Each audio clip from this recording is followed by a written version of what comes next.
السلام علیکم۔ آپ سب کو میرے یوٹیوب چینل کہانی گھر میں خوش آمدید۔ آج کی اس ویڈیو میں ہم محبت کی حصار میں صبا کی کہانی سن رہے ہیں۔ آج ہم اس کا پارٹ 4 سنیں گے۔ وقت کا پہیہ اپنی محسوس رفتار سے چل رہا تھا، لیکن اسے یوں محسوس ہوتا تھا کہ یہاں کا پہیہ کچھ زیادہ ہی تیز رفتار سے چل رہا ہے۔ 1 سال ہو گیا تھا انہیں یہاں آئے ہوئے۔ اس دوران وہ دونوں کافی حد تک سیٹ ہو چکے تھے۔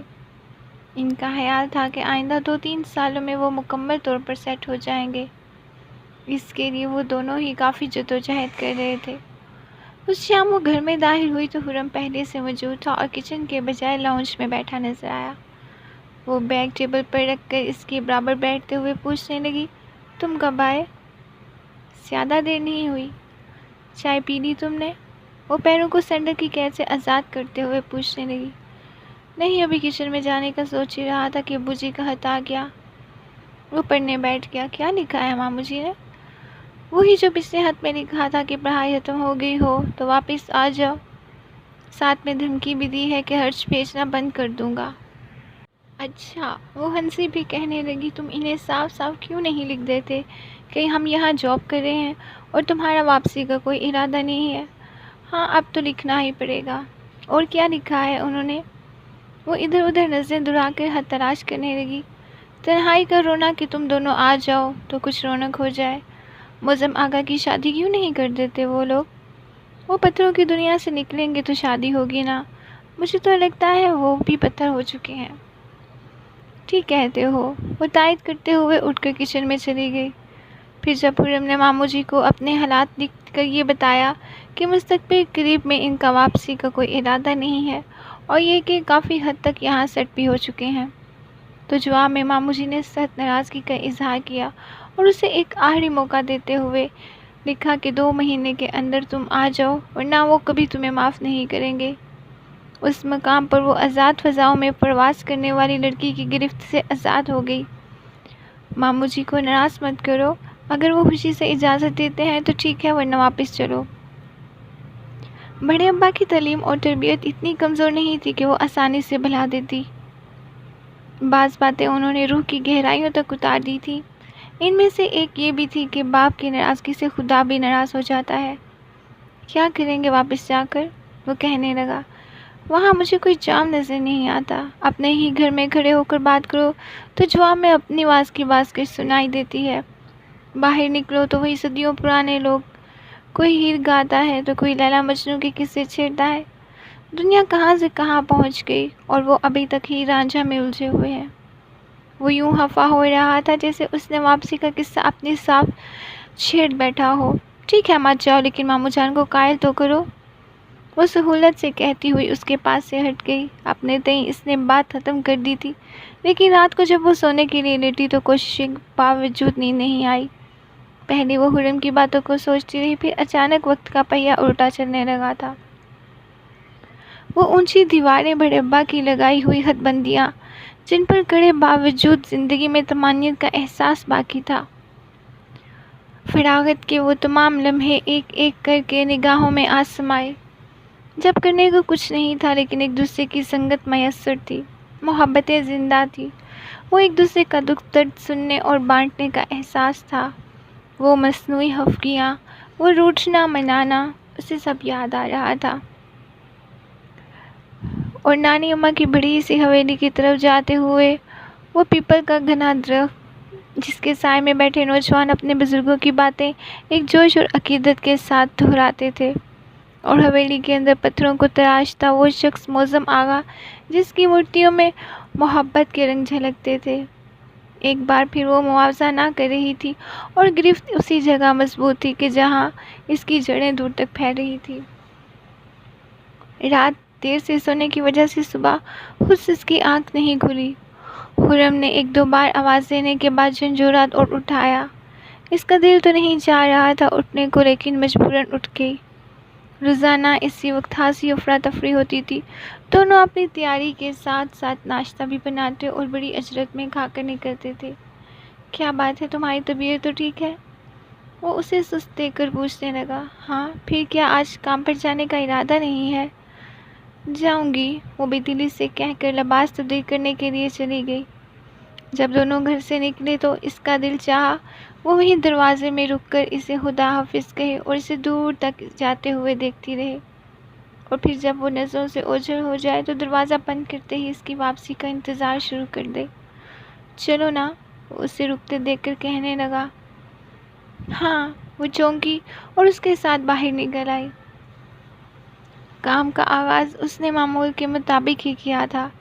اسٹور میں داخل ہونے والی پہلی خاتون مسز رابرٹ، جنہوں نے دیکھ کر اسے اپنے محسوس انداز سے مسکرائی اور اس کے ہاتھ سے پرچی لے کر مطلوبہ چیزیں ریک میں سے نکال کر کاؤنٹر پر رکھنے لگی۔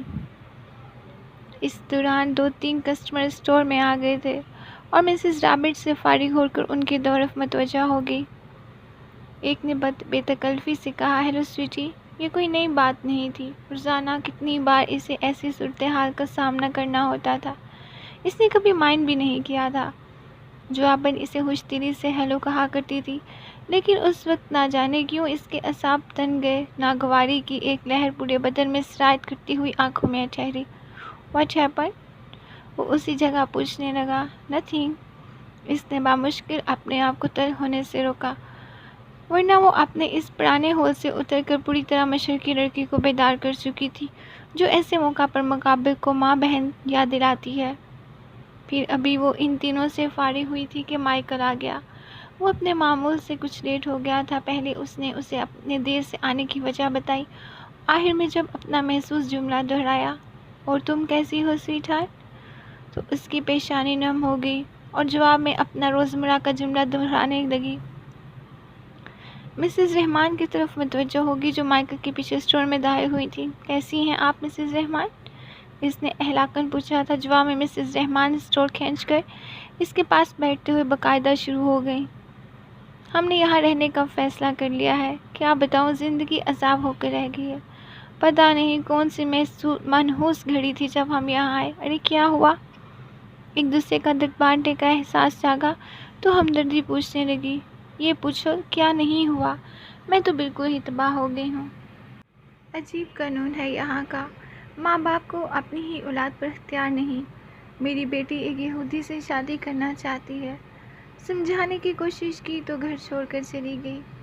پھر ان کے لمحے بھر کو رک جانے کے بعد فوراً پوچھنے لگی، پھر کیا؟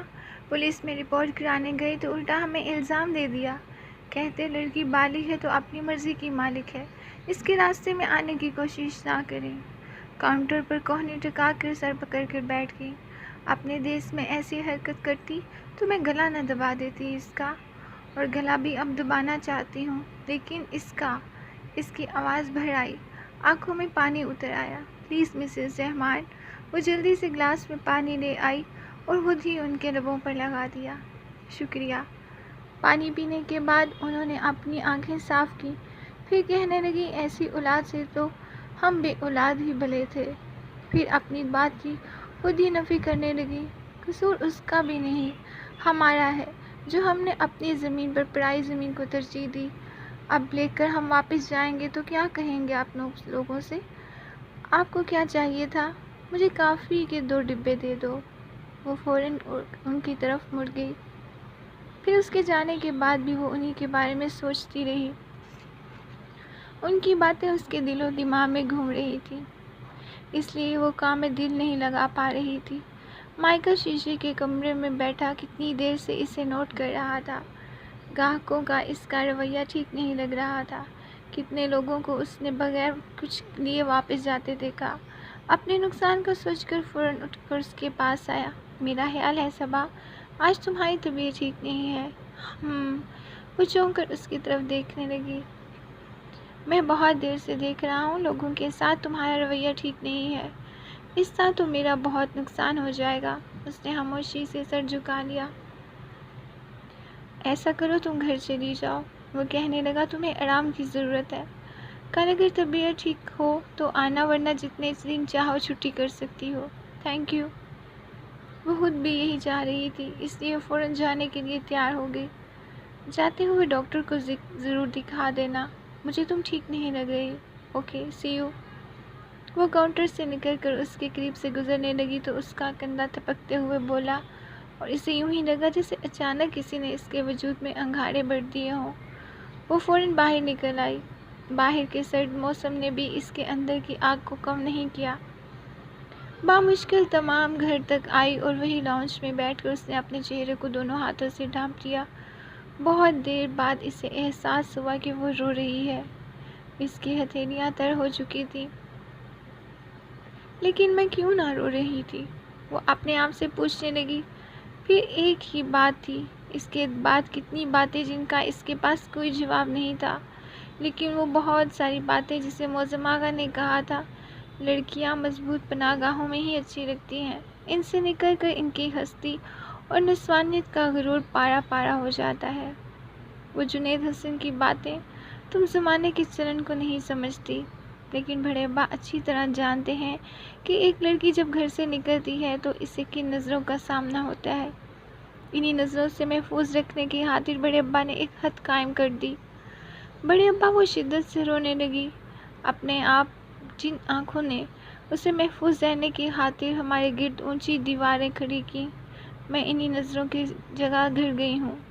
وہ ستم یہ ہے کہ مجھے اب تک احساس ہی نہیں تھا۔ میں سمجھتی تھی کہ میں ایک ترقی یافتہ معاشرے میں رہنے والی ایک لڑکی ہوں، لیکن کبھی دماغ میں کوئی اور الجھن تو آئی ہی نہ تھی۔ یہ نہیں جانتی تھی کہ اپنی ہستی اور نسوانیت کا غرور خود مٹی میں ملا رہی ہوں۔ اس نے آنکھوں سے ہاتھ اٹھا کر اپنے آپ کو دیکھا۔ جینس پر وائٹ ہائی نیک جس میں اس کے بدن کی نشیب و فراز نمایاں ہو رہے تھے۔ وہ خود زیادہ دیر اپنے آپ کو نہ دیکھ سکی۔ میرے خدا، اس نے طویل سانس لے کر سوچا، اگر اس ہولیے میں میرے ابا کے سامنے چلی جاؤں تو یقیناً ان کا ہارٹ فیل ہو جائے گا۔ اللہ نہ کرے۔ وہ اپنی سوچ اسے جھرجھری سی آ گئی۔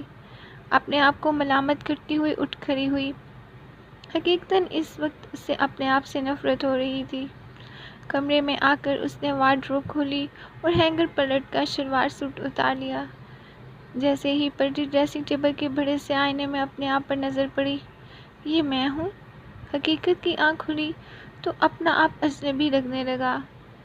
جتنی جلدی لباس تبدیل کر کے واپس آئی تو اسے اپنے مقابل خود کھڑی ہو گئی، اور ابھی وہ اپنا محاسبہ کرنا ہی چاہتی تھی کہ کال بیل آئی، پھر اپنے مقابل آواز کی توجہ ہو کر اپنی جانب کھینچ دی۔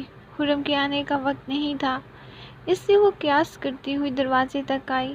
باہر پوسٹ مین تھا جس نے اسے 2 لفافے ایک ساتھ دیے۔ اندر آ کر اس نے بے صبری سے دونوں لفافے ایک ساتھ کھول دیے۔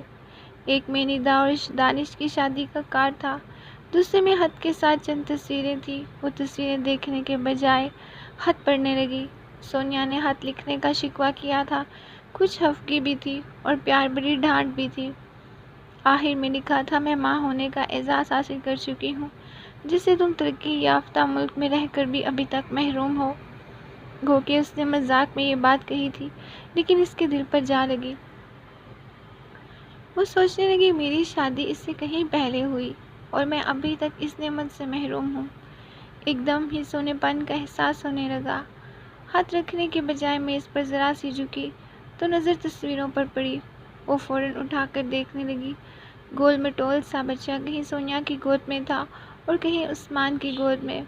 وہ اسے دیکھتے ہوئے جو الوہی چمک اس کی آنکھوں کے چہرے پر تھی، وہ دنیا کی ہر شے کو مات دے رہی تھی۔ بہت مبارک ہو سونیا، تصویر میں اسے مخاطب کر کے اسے ہلو سے کہا اور پھر اسی وقت اس خط میں لکھنے کے لیے بیٹھ گئی۔ شام میں جب خرم آیا، اس وقت ٹی وی پر کوئی پروگرام دیکھ رہی تھی۔ وہ یہی سمجھا کہ ابھی آئی ہوگی، لیکن اس کے چہرے کا انداز تھکن نہیں تھی بلکہ بہت فریش نظر آ رہی تھی۔ چائے لاؤں؟ وہ ٹی وی پر سے نظر ہٹا کر اس کی طرف متوجہ ہو گئی۔ میں بنا لیتا ہوں۔ ارے نہیں، وہ فوراً اٹھ کھڑی ہوئی اور کچھ ہی دیر کے بعد چائے لے آئی۔ تم کس وقت آئی ہو؟ وہ پوچھے بغیر رہ نہ سکا۔ میں آج دن میں ہی آ گئی تھی۔ خیریت؟ ہاں، کچھ طبیعت ٹھیک نہیں تھی۔ مائیکل نے کہا گھر چلی جاؤ اور میں آ گئی، لیکن مجھے تو تم روزانہ سے بہت بہتر نظر آ رہی ہو۔ ظاہر ہے دن میں آرام جو کر لیا۔ وہ ہنستی ہوئی اچھی لگ رہی تھی۔ رات میں جب وہ فراغت سے اس کے پاس بیٹھی تو دن میں جو کچھ سو چکی تھی وہ بڑی سہولت سے اسے کہنے لگی۔ میرا خیال ہے آغا، ہمیں ماموں جی کی بات مانتے ہوئے واپسی کے بارے میں سوچنا چاہیے۔ کیا؟ وہ یوں اس کی طرف دیکھنے لگا جیسے وہ کوئی انہونی بات کہہ رہی ہو۔ ہاں آغا، میں چاہتی ہوں ہم واپس چلے جائیں۔ تمہارا دماغ تو ٹھیک ہے؟ تم کیوں ایسی باتیں کر رہی ہو؟ بائی دا وے، بہتری اور روشنی پر نظر ڈالو تو تمہیں سب پتہ چل جائے گا۔ جس انداز سے اس نے کہا، اس سے وہ سمجھ گئی کہ اس وقت وہ جو بھی بات کرے گی وہ نہ صرف مذاق اڑائے گا بلکہ رد بھی کر دے گا، اور وہ اسے اس قائل نہیں کر سکتی تھی، اس لیے بڑی خوبصورتی سے موضوع بدل گئی۔ اس وقت تو بات آئی گئی ہو گئی، لیکن کیونکہ واپسی کا تہیہ کر چکی تھی، اب تو عالم یہ تھا کہ وہ ایک پل یہاں نہیں رکنا چاہتی تھی۔ اگر بس چلتا تو اڑ کر واپس چلی جاتی، لیکن اسے قائل کرنا، واپسی کے لیے رضامند کرنا بھی ضروری تھا، اس لیے وقتاً فوقتاً اس موضوع کو چھیڑنے لگی اور ہمیشہ اس کے سامنے ذکر کرنے بیٹھ جاتی، لیکن دل میں وہ خوش تھی۔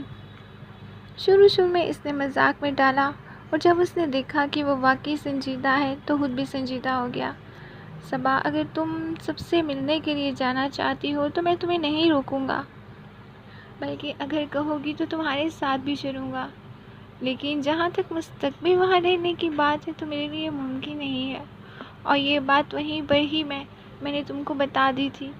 قدرے توقف کے بعد کہنے لگا، جہاں تک میں سمجھا تھا تم بھی اس رنگینی کو چاہتی تھی، تمہیں ایسی ہی زندگی پسند تھی، پھر اب اچانک تمہیں وہاں جانے کی کیا سوجی؟ میں سمجھتی ہوں آغا، یہ ہماری خوش قسمتی ہے کہ مجھے واپسی کا خیال جلدی آ گیا، ورنہ ہمارا انجام بھی مسز رحمان کی طرح ہوتا۔ سب کے سب ایسا نہیں ہوتا صبا، پھر یہ تربیت کا بھی اثر ہوتا ہے۔ ہو سکتا ہے مسز رحمان کی تربیت شروع ہی سے غلط رہی ہو، میں نہیں مانتی، کیونکہ کوئی ماں اپنی اولاد کے لیے غلط انداز سے نہیں سوچتی۔ یہاں تک میں سارا الزام اس معاشرے اور ماحول کو دوں گی۔ ٹھیک ہے، لیکن تمہاری کون سی اولاد ہے جس کے لیے تم ابھی سے پریشان ہو رہی ہو؟ ہے نہیں تو ہو جائے گی، اور اولاد سے پہلے میں سمجھتی ہوں کہ میں اپنی اصلاح کرنے کی بھی ضرورت ہے۔ میری شخصیت پر اگر اس ماحول کا تھوڑا سا رنگ بھی ہے تو میں اسے اتار پھینکنا چاہتی ہوں۔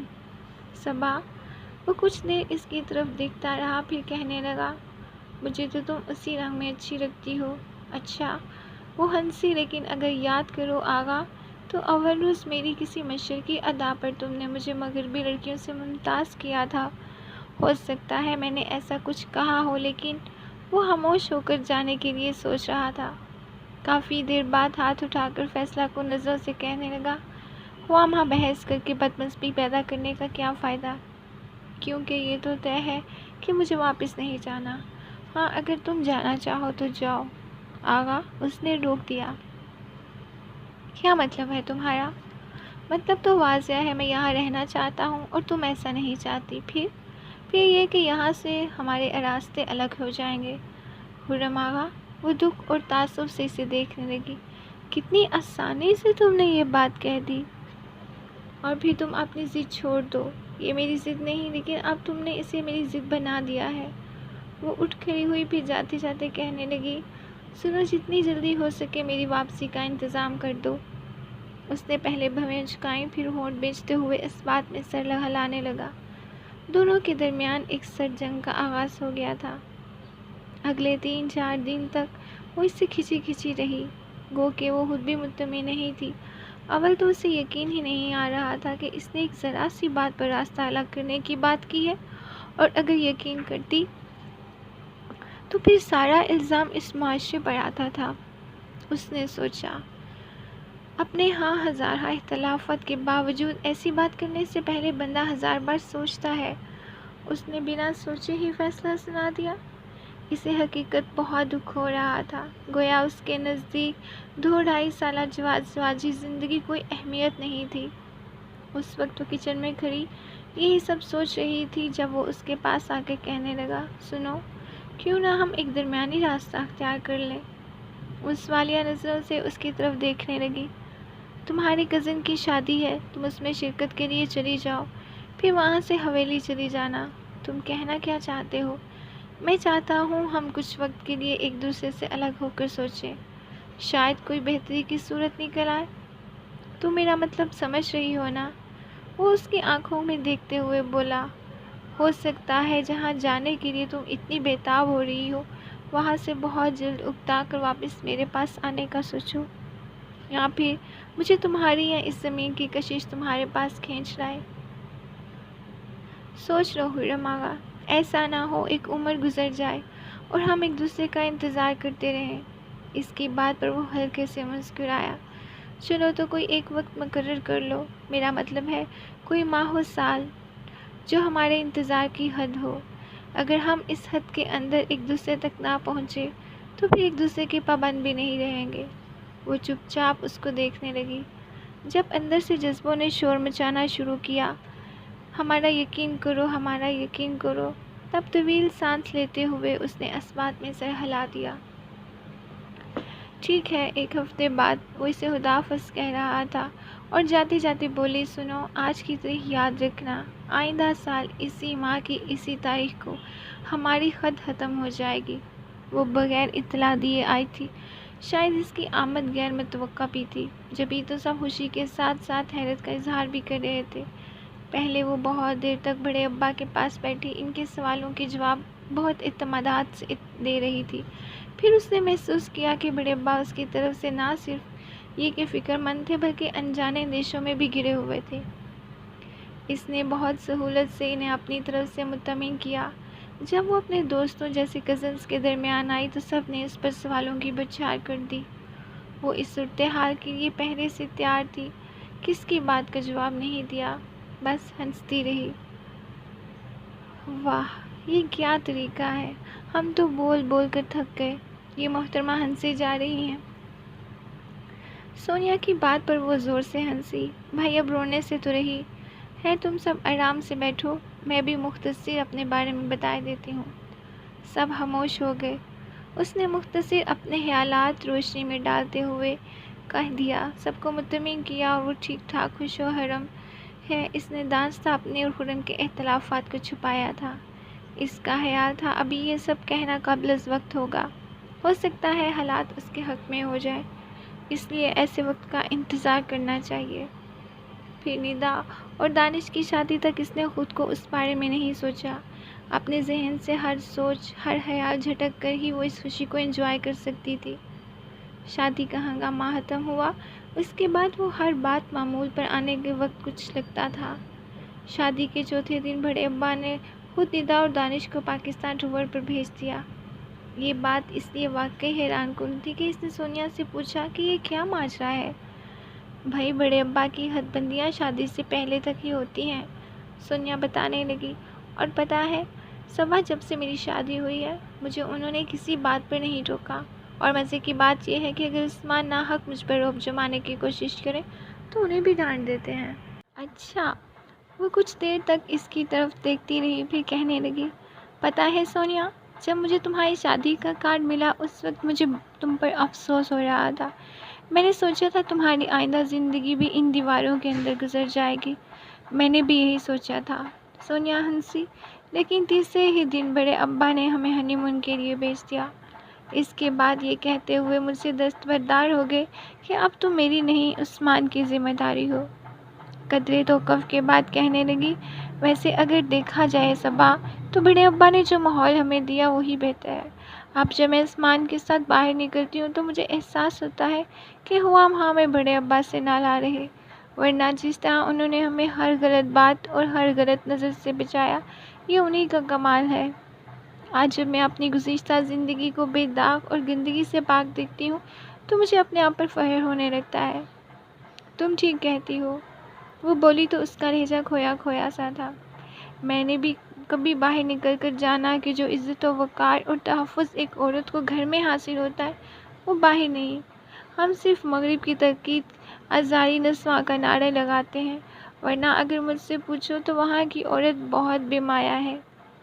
قدرت توقف کے بعد کہنے لگی، اگر ہم مغرب کو دیکھنے کے بجائے اپنے مذہب کو صحیح طور پر سمجھنے کی کوشش کریں تو اس میں بڑی وسعت ہے۔ ایک وقار کے ساتھ آزادی تو ہمیں ہمارے مذہب نے بھی دی، ہمیں باہر نکلنے کو منع نہیں کیا گیا، لیکن اس طرح کی نسوانیت پر آنچ نہ آئے۔ لیکن یہاں ہماری بدقسمتی ہے کہ اکثر مغرب سے متاثر ہے۔ وہ طویل سانس لے کر خاموش ہوئی تو سونیا کہنے لگی، بہرحال ہم خوش نصیب ہیں کہ بڑے ابا کے زیر سایہ پروان چڑھے۔ بالکل یہ انہی کی تربیت کا اثر ہے کہ میں اتنی جلدی سے ماحول سے اکتا گئی ہوں۔ پھر وہ بڑی رازداری سے کہنے لگی، ایک بات بتاؤں سونیا، لیکن ابھی تم اسے کسی اور تک مت پہنچانا، عثمان کو بھی نہیں بتانا۔ سونیا نے اس کا ہاتھ دبا کر گویا وعدہ کیا۔ اس نے اپنے اور خرم آغا کے اختلافات کے بارے میں ایمانداری سے بتا دیا۔ شاید اسے دل کہنے کے لیے کسی ساتھی کی ضرورت تھی۔ ساری بات سن کر سونیا نے اصرار کہ اسے بڑے ابا کو بتا دینا چاہیے، لیکن وہ نہیں مانی۔ اس نے کہا وہ وقت کا انتظار کرے گی۔ پہلے کچھ دن ہی گزرے تھے کہ ماموں جی ان سب کو لینے آ گئے۔ انہوں نے شاید خرم آغا نے اس کی آمد کی اطلاع دی تھی۔ انہوں نے شکوہ کیا تو وہ کہنے لگی، بس ماموں جی اب میں آپ کے پاس آنے ہی والی تھی، اصل میں یہاں شادی کی وجہ سے اتنے دن رکنا پڑا۔ ٹھیک ہے تو اب فوراً تیاری کر لو۔ جی۔ اسی شام وہ ماموں جان کے ساتھ چلی گئی۔ نانی اماں اور مامی جی نے ان کی آمد پر بہت خوشی کا اظہار کیا۔ اب وہ مہمان نہیں تھی، یہی ان کا گھر تھا۔ اس نے اپنی مرضی سے اپنے لیے کمرہ منتخب کیا۔ مامی جی نے کہا کہ وہ خرم کا کمرہ استعمال کر سکتی ہے، لیکن اس نے منع کر دیا۔ حویلی کے معمولات اب بھی ویسے ہی تھے، وہی خاموشی، وہی سناٹا، لیکن اسے برا نہیں لگا۔ اس نے سوچا اب نانی اماں اور مامی جی تو اسے سناٹے کو توڑنے سے رہے، لیکن ہاں اگر وہ خرم یہاں رہتے تو یقیناً اب تک اس تبدیلی آ چکی ہوتی۔ خرم کے ساتھ ساتھ وہ اپنے آپ کو بھی قصوروار ٹھہرانے لگی کہ والدین کتنے ارمانوں سے شادی کرتے ہیں بچوں کی، تاکہ گھر میں ایک خوشگوار سی ہلچل پیدا ہو جائے، اور کتنی خود غرض تھی کہ خرم کو سمجھانے کے بجائے خود بھی اس کے ساتھ چلی گئی۔ پھر اسے معظم آغا کا خیال آیا، کتنی دیر سے آئی ہوئی تھی اور اس سے ان کا سامنا نہیں ہوا تھا، پتہ نہیں انہیں میرے آنے کی خبر ہے بھی کہ نہیں۔ وہ سوچتی ہوئی ان کے کمرے کی طرف چل پڑی۔ وہ کمرہ جہاں بیٹھ کر وہ پتھر تراشا کرتے تھے اب بھی ویسا ہی تھا، لیکن ان پتھروں کے درمیان معظم آغا موجود نہیں تھے۔ وہ اسٹور نما کمرے سے آگے وہ بڑے کمرے تک دیکھ آئی، لیکن وہ اسے کہیں نہیں ملے۔ واپس اپنے کمرے میں آنے سے پہلے وہ مامی جی کے پاس رک گئی۔ معظم آغا اپنے کمرے میں نہیں ہے، کہاں گئے ہیں؟ وہ ان سے پوچھنے لگی۔ وہ تو پچھلے 3-4 دن سے اسلام آباد میں ہے۔ خیریت؟ وہی اپنے مجسموں کی نمائش کے سلسلے میں۔ ارے اس سے خوشگوار حیرت ہوئی، یہ تو بہت اچھی بات ہے۔ ہاں اس بہانے گھر سے نکلے گا تو صحیح، ورنہ تو کہیں جاتا ہی نہیں۔ مامی جی بھی ان کی طرف سے بہت مطمئن نظر آ رہی تھی۔ پہلی بار نمائش کر رہے ہیں یا اس سے پہلے بھی کی انہوں نے کبھی؟ ہاں ایک بار لاہور میں بھی کر چکا ہے۔ کاش مجھے پتا ہوتا تو میں آتے ہی ان کے پاس سے ہو کر آتی۔ مامی جی نے بھی نہیں بتایا، اسے واقعی افسوس ہو رہا تھا۔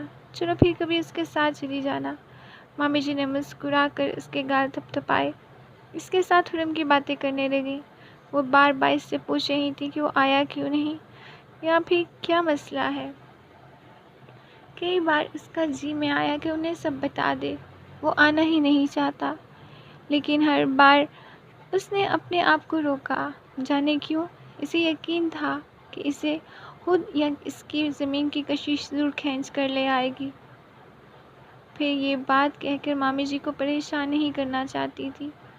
2 روز بعد معظم آغا آئے۔ اس وقت وہ اپنی نگرانی میں مالی سے لانچی کروا رہے تھے۔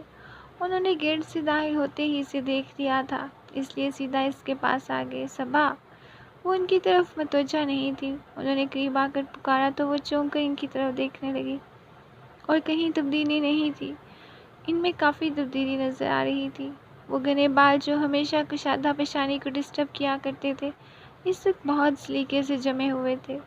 آنکھوں میں سوج کی پرچھائیاں بھی نہیں تھیں، بلکہ زندگی کو قریب سے دیکھنے کا رنگ بہت واضح نظر آ رہا تھا۔ اس نے سلام کرتے ہی اپنی پیشانی کو انگلیوں سے چھو کر انہوں نے جواب دینے کے ساتھ اپنا بھاری اور مضبوط ہاتھ اس کے سر پر رکھ دیا۔ معظم بھائی! اس کے پلکیں نم ہو گئیں۔ ارے! انہوں نے پیار بھری سرزنش کے ساتھ اس کے کندھے پر ہاتھ رکھ کر اپنے ساتھ لگا لیا۔ یہ کیا حماقت ہے!